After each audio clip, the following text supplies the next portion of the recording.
Wah, terima kasih Hamdani atas pertanyaannya. Ya, jadi langsung saja Kak Vina akan menjawab. Pertama, motif merupakan sebab atau alasan seseorang melakukan sesuatu.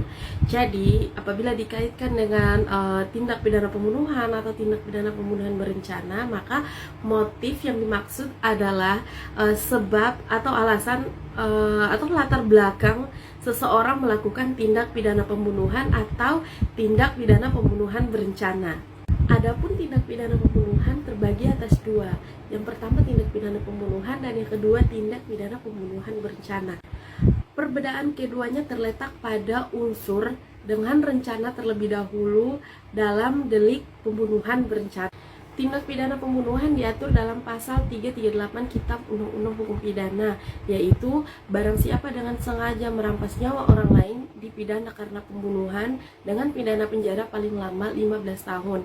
Dan pembunuhan berencana diatur dalam pasal 340 Kitab Undang-Undang Hukum Pidana, yaitu barang siapa dengan sengaja dan dengan rencana terlebih dahulu merampas nyawa orang lain dipidana karena pembunuhan dengan rencana dengan pidana mati atau pidana penjara seumur hidup atau selama waktu tertentu paling lama 20 tahun.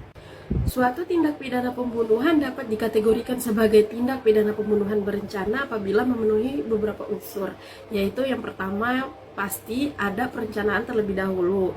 Kemudian ada rentang waktu dari perencanaan sampai pada saat eksekusi atau pada saat pelaksanaan tindak pidana pembunuhan tersebut.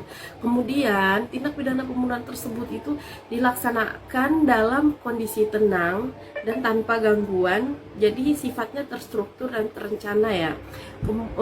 Dan mulai dari waktu perencanaan sampai pada proses terjadinya tindak pidana pembunuhan itu saling berkesinambungan atau memiliki alur dan ikatan yang cukup erat. Adapun seseorang akan dipidana sebagai pelaku tindak pidana itu diatur dalam pasal 55 Kitab Undang-Undang Hukum Pidana ayat 1.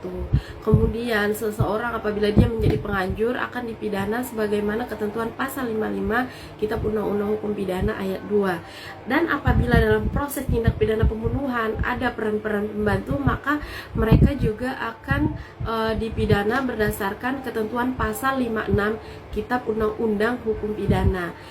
Sekian ulasan singkatnya, semoga dapat dipahami dan bisa menjadi manfaat untuk kita semua. Terima kasih.